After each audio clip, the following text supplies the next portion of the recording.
오늘도 계속해서 창세기 17장 9절로 14절까지 보겠습니다. 구약성경 20면입니다. 구약성경 20면 창세기 17장 9절로 14절 다 함께 한 목소리로 봉독합니다.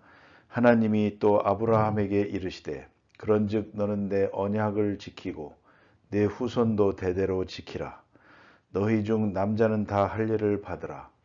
이것이 나와 너희와 너희 후손 사이에 지킬 내 언약이니라.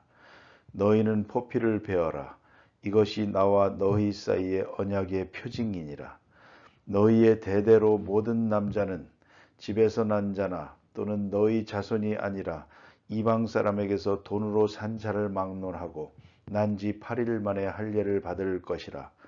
너희 집에서 난 자든지 너희 돈으로 산 자든지 할례를 받아야 하리니 이에 내 언약이 너희 살에 있어 영원한 언약이 되려니와 할례를 받지 아니한 남자 곧 그 포피를 베지 아니한 자는 백성 중에서 끊어지리니 그가 내 언약을 배반하였음이니라. 아멘. 오늘 본문 가운데 주신 말씀은 할례의 언약에 대해서 주시는 말씀입니다. 먼저 아브라함이 아브라함 되고 믿음의 조상 되는 것은 어디까지나 하나님께서 아브라함을 일방적으로 주도적으로 부르시는 것으로부터 시작이 되는 것입니다. 아브라함이 남보다 의롭고 깨끗하고 정결해서 어느 수준에 도달한 다음에 그 윤리 생활에 의해서 하나님께서 그를 부르시고 하나님의 백성, 하나님의 자녀 삼으신 것이 아닙니다. 하나님께서 일방적으로 주도적으로 아브라함을 먼저 부르신 것입니다. 그래서 갈대아 우르를 떠나라 하고 말씀하십니다. 그리고 이 말씀에 대한 아브라함의 응답이 바로 믿음입니다. 그래서 아브라함은 그 약속을 믿고 그대로 고향을 떠납니다. 갈 바를 알지 못하고 떠납니다. 그리고 큰 민족을 이루리라 하는 말씀을 믿고 그대로 나서게 됩니다. 이제 아브라함은 오직 하나님만 믿고 이방 땅에 유리방황하면서 나그네로 살아갑니다. 그런데 하나님께서 주신 이 약속, 그가 굳게 지키지를 못했습니다. 다시 말하면 이 땅을 너와 내 후손에게 준다 했으면 흉년이 들든지 태풍이 있든지 홍수가 나든지 전쟁이 나든지 상관없습니다. 이 땅은 하나님께서 내게 주신 땅이다. 그리고 그 땅에 그대로 거했어야 합니다. 그러나 그는 흉년이 들 때에 하나님 앞에 의논한 것 없는 것 같습니다. 그대로 애굽으로 임시로 가버립니다. 그러나 고향으로 돌아오지 않고 애굽으로 갔다는 것만 그 하나만은 잘한 것입니다. 고향으로 돌아왔으면 다시 고향을 떠나지 못할 것입니다. 그러나 이방 땅에 잠깐 갔다 돌아오겠다고 생각을 했는데 이것도 잘못한 것입니다. 휘청거린 것입니다. 또 그런가 하면 자식을 주겠다고 하신 그 약속을 믿고 10년을 기다렸습니다. 10년이란 긴 시간입니다. 이렇게 기다렸지만 결국은 이 약속을 지키는 데 있어서 굳건하지 못했습니다. 그만 사라와 합의해서 이스마엘을 낳게 됩니다. 서자를 먼저 낳게 됩니다. 여기서 또 한 번 실수했습니다. 하나님께서는 오늘 17장 1절에서 말씀하십니다. 나는 전능한 하나님이다. 너는 내 앞에서 완전하라. 어찌하여 이렇게 휘청거리느냐 하고 말씀하십니다. 다시 또 약속을 확인하면서 너는 내 언약을 지키라. 내 후손도 대대로 지키라. 이렇게 명령하십니다. 이제 약속을 다시 확인하게 됩니다. 또 아브라함이 이것을 믿습니다. 확실히 믿어서 이것을 또 의로 여기십니다. 하나님은 다시 말씀하시기를 나는 내 하나님이 되고 내 후손의 하나님이 되리라. 너희는 나를 섬길 것이고 나는 너희를 보호할 것이고 인도할 것이다. 너는 내 백성이 되리라고 확실하게 약속해 주십니다. 이제 그 다음에 문제가 있습니다. 이 약속은 아브라함에게 주어지는데 어떻게 이어지느냐 하는 것입니다. 이 약속이 약속되는 것은, 하나님의 자녀되는 것은 혈통으로 이어지는 게 아닙니다. 우리는 이스라엘이라 할 때에 이스라엘의 핏줄기를 생각합니다. 오늘도 그런 경우가 많습니다. 자손이라 할 때에 꼭 내 몸에서 난 것, 내가 먹이고 내가 키우고 내 피가 섞인 것, 이것만 자꾸 생각합니다. 그러나 오늘 성경은 분명히 말합니다. 이스라엘의 이스라엘됨은 혈통이 아니라는 것입니다. 우리도 생각해 보면 너무 혈통 관계에 매여 있습니다. 혈통으로 인해서 자손이 이어지는 것만으로 그렇게 생각을 합니다. 이것이 바로 우리에게 있는 큰 결점입니다. 이것 때문에 점점 생각이 협소해지고 맙니다. 그런데 오늘 성경에 말씀하시는 언약의 후손이라고 하는 것은 혈통으로 이어지는 게 아니고 언약으로 이어지는 것입니다. 약속으로 이어지는 것입니다.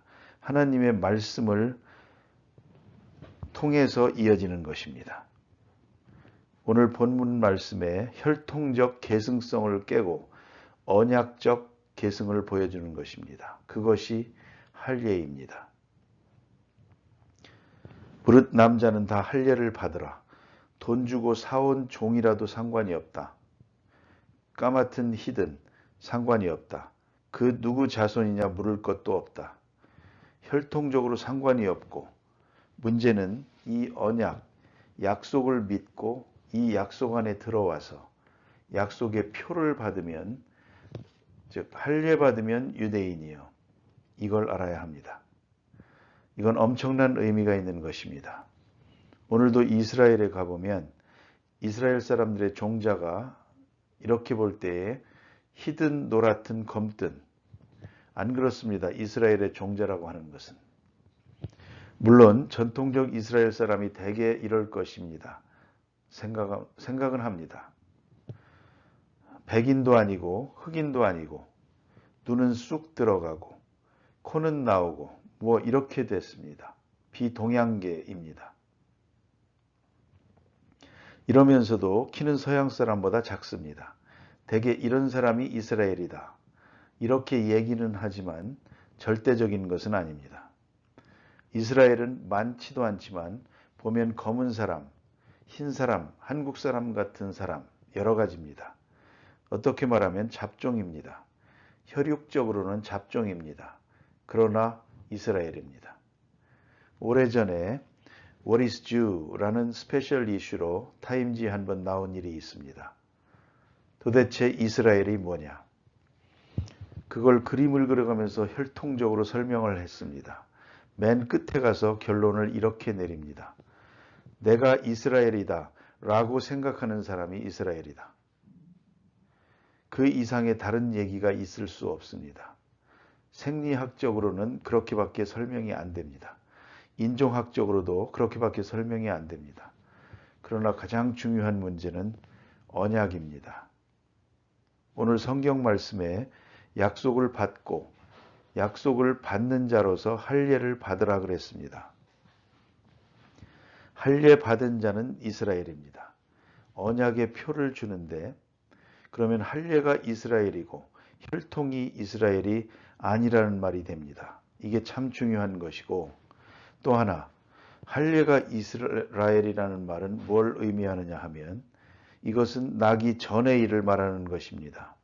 윤리 이전의 종교를 말하는 것입니다. 우리는 자꾸만 종교를 윤리에 묶어 놓으려는 그릇된 경향이 있습니다. 하나님의 자녀됨이 그의 윤리에 있는 것이 아닙니다. 그의 믿음에 있고 윤리 생활 이전에 있는 것입니다. 난지 8일 만에 할례를 받으라. 8일 된 아이가 무슨 윤리가 있습니까? 뭘 잘하고 뭘 못하겠습니까? 뭐가 선하고 뭐가 악하겠습니까? 그래도 한 20세 된 다음에 받는다면 얘기가 됩니다. 난지 8일이 뭘 의미합니까? 그의 선하고 악하고 그의 윤리생활 이전에 하나님의 사람으로 지명되는 것을 말합니다. 하나님의 절대적 선택을 지칭하는 말씀입니다. 나기 전부터 약속을 했습니다. 그러나 이 나기 전의 약속을 자꾸 혈통을 생각하니까 아브라함이 그랬습니다. 내 몸에서 나야 되는데 자꾸 이렇게 생각을 합니다. 내 몸의 씨를 자꾸 생각하니까 하나님 말씀하십니다. 쓸데없는 생각하지 마라. 중요한 것은 언약이다. 내가 너를 하나님의 백성 만든 것처럼 난지 8일 만에 할례를 받으면 누구든지 이스라엘이다. 또 할례를 받지 못했다면 그 어느 때라도 지금이라도 상관없다. 할례를 받으라. 아브라함도 100세에 받았습니다. 할례를 받고 언약을 지키고 하나님 앞에 맹세하고 하나님의 사람 되라고 약속을 받고 할례를 받으면 그게 이스라엘이라는 말입니다. 그래서 이스라엘이란 곧 할례의 표에 의한 것입니다. 난지 8일만이라고 하는 말은 인간의 윤리보다 먼저 있음을 말하고 그가 먼저 주도적으로 역사하심을 말씀하는 것입니다. 그러면 이 할례라고 하는 것은 하나님께서 꼭 지키겠다고 약속하시는 하나님의 약속입니다. 하나님 편에서 말씀하십니다. 이 할례 받은 자, 그가 내 백성이고 나는 그를 지킬 것이고 나는 그의 하나님이 되리라. 이렇게 약속하시는 것입니다. 하나님의 영원한 약속입니다. 그리고 이제부터 잘못되고 휘청거리고 하는 것은 하나님이 치실 것이다. 멀리 갔으면 돌아오게 하실 것이다. 하나님께서 책임지시고 그의 백성이 되겠다고 말씀하시는 것입니다. 그리고 그 백성에게 말씀하시는 것입니다. 오늘 말씀대로 너는 내 언약을 지키고 내 후손도 대대로 지키라. 내가 지킬 터이니까 너도 따라 지켜라. 다시는 이리 가고 저리 가고 하지 마라. 너는 약속을 지켜라. 하나님께서는 반드시 약속을 지키십니다. 이걸 지키면 그 안에서 평안하고 번영을 누릴 수가 있겠지만은 약속을 안 지키면 안 지키는 만큼 다시 돌아오게 되기까지의 많은 순환을 겪게 되겠다는 말입니다. 그런 거로 약속을 지키라. 이게 하나님의 말씀이고 또 이 약속은 상속성이 있습니다. 한 사람과만 하는 것이 아니고 그 후손과 약속을 하십니다. 너와 내 후손 대대로 지키라. 이렇게 말씀하십니다. 아브라함은 얼마간 살고 죽을 것입니다. 그러나 그 자손을 통해서 이 약속이 이어지기를 바라고 그래서 그 자손에게 물려지는 순간이 언젠고 하니 난지 8일입니다. 아직 의식이 없을 때 할례를 통해서 할례 받은 자의 후손을 또 할례를 행합니다. 할례 받은 자의 후손이라고 자동적으로 이스라엘이 되는 게 아닙니다. 그가 또 할례를 받아야 됩니다. 그리고 그 할례의 약속을 굳게 지켜야 하나님의 백성으로서의 길을 비로소 가게 되는 것입니다. 또한 이 할례의 의미는 복음적 의미가 있습니다. 이것은 예수 그리스도를 믿음으로 말미암아 구원을 얻게 되는 그 백성에 대한 상징적인 것입니다. 이것은 표요인입니다. 하나님이 사인을 한 것입니다. 몸에다가 사인을 하는 것입니다. 너는 내 것이다 라고요. 이것이 바로 할례입니다. 그와 같이 이 할례의 의미가 그대로 이제 와서 세례로 이어지는 것입니다. 그렇기 때문에 유아 세례라고 하는 것은 이 할례로부터 오는 것입니다. 의식의 형식은 다르지만 내용은 할례적인 것입니다. 유아 세례 받을 때에 어린아이는 아직 어린아이입니다. 그러나 그에게 먼저 세례를 줍니다. 그리고 그 세례에 합당하도록 키워가는 것입니다. 자라면서 내가 유아 세례 받았다. 이게 아주 중요한 것입니다. 가끔 처음 믿는 사람이라고 해서 교적 정리할 때 물어봅니다. 언제부터 교회에 나오기 시작했습니까? 하고 물으면 대답을 이렇게 하는 분들이 있습니다. 죄송합니다만 제가 유아 세례 교인입니다. 유아 세례 받은 사람으로서 그동안에 합당하게 살지 못했다는 말입니다. 그러나 나이 많아가지고 다시 원점으로 돌아오는 그런 시간입니다. 유아 세례라는 것 아주 중요합니다. 어떤 의미에서는 특권이기도 합니다. 사도 바울은 난지 8일 만에 할례를 받고 그럽니다. 그게 아주 순종 이스라엘이란 뜻입니다. 그게 바로 유아 세례하고 자랑하는 것과 같은 것입니다. 그런 의미입니다. 그래서 오늘 성경에 난지 8일 만에 할례를 받아서 개개승승 이어지도록 하고 이것과 같이 복음적 의미가 있는 것입니다. 사실은 영적 이스라엘을 지칭하는 대단히 중요한 의미가 있는 것입니다. 그 다음에 오늘 본문에 할례의 표를 몸에 둔다는 게 중요합니다. 아브라함이 갈대아 우르에서 나와서 가나안 땅에 거하게 되는데 거기다가 하나님께서 표를 주셨으면 좋을 뻔했습니다. 말뚝을 박아 놓든가 비석을 세워 놓든가 하면 좋을 텐데 아무것도 없는 벌판에 이 땅을 내게 준다. 그랬습니다.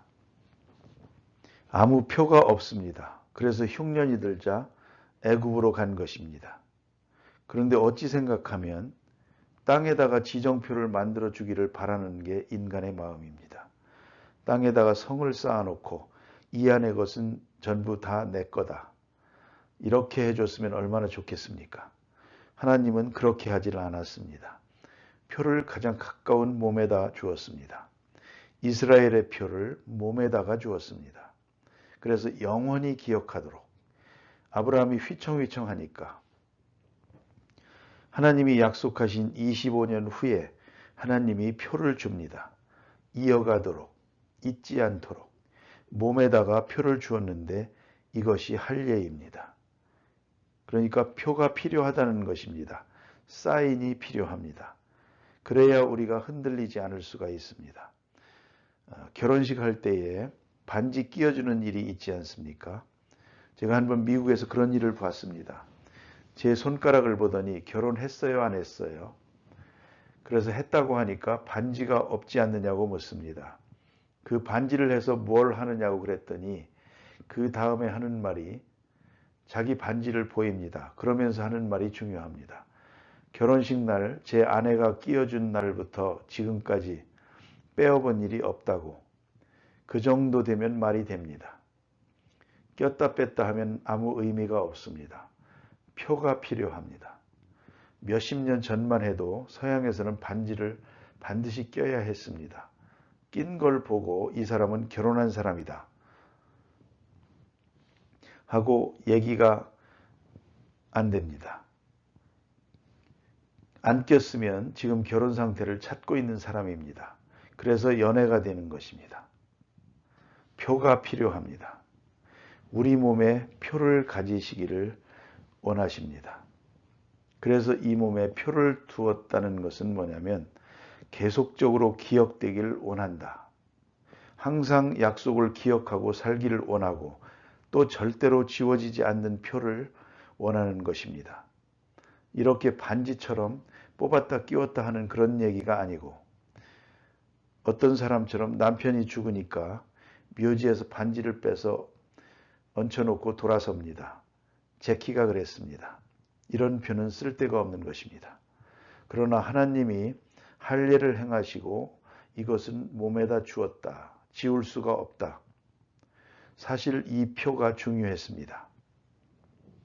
독일 사람들이 히틀러가 600만을 죽일 때 이스라엘 사람들을 잡아놓고는 바로 이 표 때문에 죽였습니다. 당신 이스라엘이지. 아니라고 하면 옷 벗어 그랬습니다. 표 때문에 죽었습니다. 아주 지워지지 않는 표, 그 때문에 살든지 죽든지 간에 이것이 중요한 것입니다. 표가 먼저입니다. 언약이 먼저요, 표가 먼저입니다. 그리고 영원히 지워지지 않고 지울 수 없고 그리고 영원히 기억되고 항상 기억하길 바랍니다. 이 약속 안에 살기를 바라고 약속에 묶여서 자유하길 원하십니다. 그리고 이 약속을 자랑 삼고 살기를 원하십니다. 이스라엘이 할례 때문에 많이 죽었지만은 이스라엘을 자랑할 때마다 우리는 할례받은 백성이라고 자랑합니다. 아주 중요한 것입니다. 이것이 바로 하나님이 원하시는 것입니다. 약속이 먼저요.